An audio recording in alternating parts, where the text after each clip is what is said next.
మురళీ నాయక్ వందే మాతరం వందే మాతరం వందే మాతరం వందే మాతరం జై భారత్ మాతా కీ జై.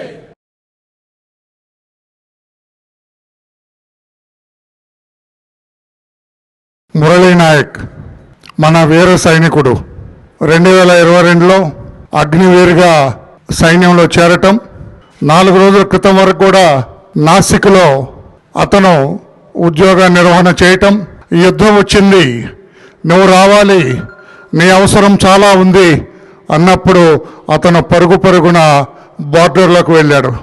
పాకిస్తాన్ ముష్కరులు ఈ టీంను చూశారు. అక్కడ వాళ్ళు బాంబులు వేయటం, ఈ బిడ్డ చనిపోవటం.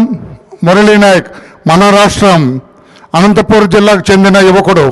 దెబ్బలు తగిలినా కూడా, ప్రాణం పోతుందని తెలిసినా కూడా తన చేతిలో ఉన్న తుపాకీతోటి ఆ పాకిస్తాన్ ముష్కర్ల మీద కాల్పులు జరిపి అక్కడే జై భారత్ అని చెప్పి అతను అసూలు బాయటం చాలా ఒక రకంగా సంతోషదాయకం.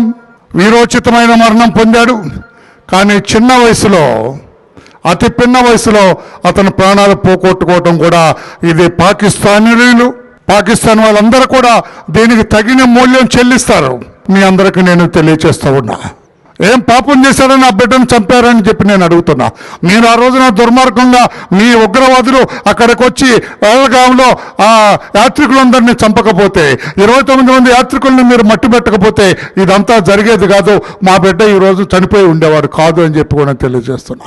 భారతీయులందరూ కూడా మనందరం కూడా ఆలోచన చేయాలా.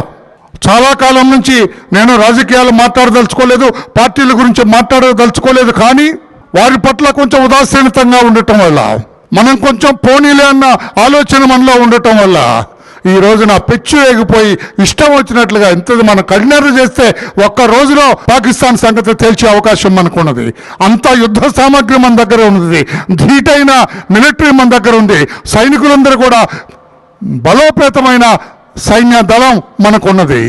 ఇప్పుడు ఈ రోజున మన ప్రధాని గౌరవ నరేంద్ర మోడీ గారు ఈ రోజున పాకిస్తానీల ఆట కట్టడానికి ఆయన నిర్ణయం తీసుకోవటం, ప్రపంచ దేశాలన్నీ కూడా మనకి మద్దతు తెలపటం, పాకిస్తాన్ వాళ్ళు చేసింది తప్పు, అటువంటి జరగటానికి వీల్లేదని చెప్పి కూడా ప్రపంచ దేశాలన్నీ కూడా పెద్దలందరూ కూడా నొక్కి వక్కాణించడం కూడా మనం చూసాం. ప్రధానమంత్రి నరేంద్ర మోడీ గారు తీసుకున్న ఆ కట్టుదిట్టమైన నిర్ణయానికి ప్రతి భారతీయుడు కూడా మద్దతు తెలపవలసిన అవసరం ఉంది. మనందరం కూడా ఒక్క మాట మీద, ఒక్క త్రాటి మీద ఏకోన్ముఖంగా నడవలసిన అవసరం ఉంది. ఆ పాకిస్తాన్ పీచవలసిన అవసరం ఉంది. పాకిస్తాన్కి బుద్ధి చెప్పవలసిన అవసరం ఉంది. పాకిస్తాన్లో ఉన్న ఉగ్రవాదాన్ని అణచివేయవలసిన అవసరం ఉంది. అందుకోసం భారతీయులందరూ కూడా తరతమ భేదాలు విసర్జించి, ప్రాంతీయ భేదాలు విసర్జించి, భాషా భేదాలు లేకుండా, ప్రాంతీయ భేదాలు లేకుండా, రాజకీయ భేదాలు లేకుండా అందరం కూడా ప్రధాని మోడీ గారి వెనుక, దేశం వెనుక మనందరం నడవలసిన ఆవశ్యకత ఉందని చెప్పి కూడా మీ అందరికీ విఘ్నైన మీ అందరికి కూడా తెలియజేస్తూ మనందరం కూడా జాగ్రత్త ఉండవలసిన అవసరం ఉంది. మనందరం కూడా దేశంలో ఎలా జరుగుతుంది, యుద్ధం ఎలా జరుగుతుంది, మన వంతుగా మనం ఏం చేయాలి అని ఆలోచన చేయాలని చెప్పి కూడా తెలియజేస్తూ మన ప్రీతమ నేత మాన్యశ్రీ నారా చంద్రబాబు నాయుడు గారు కూడా ఆయన పదే చెబుతూ ఉన్నారు.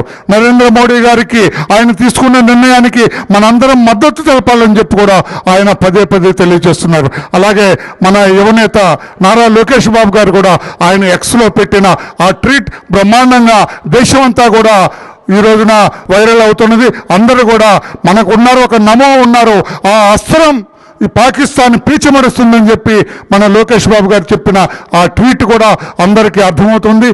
మన నేత చంద్రబాబు నాయుడు గారికి మనం మద్దతుగా ఉండవలసిన అవసరం ఉంది. ఆయన ఏది ఆదేశించినా కూడా పాటించడానికి మనం అందరం కూడా తెలుగుదేశం పార్టీ కార్యకర్తలు, నాయకులు అందరూ కూడా సిద్ధంగా ఉండాలని చెప్పి కూడా తెలియజేస్తూ మరొక్కసారి మురళీ నాయక్కి తెలుగుదేశం పార్టీ నారా చంద్రబాబు నాయుడు గారి ఆదేశాల మేరకు ఆ బిడ్డకు మనం నివాళులు అర్పిస్తూ అతని ఆత్మకు శాంతి కలగాలని ఆ భగవంతుని ప్రార్థిస్తూ ఆ కుటుంబానికి మనం సానుభూతి తెలియజేస్తుంది తెలుగుదేశం పార్టీ అని చెప్పి కూడా తెలియజేస్తూ మీ అందరి దగ్గర సెలవు తీసుకున్నాను. జోహార్ మురళీ నాయక్, జోహార్ మురళీ నాయక్, జోహార్ మురళీ నాయక్, జోహార్ మురళీ నాయక్.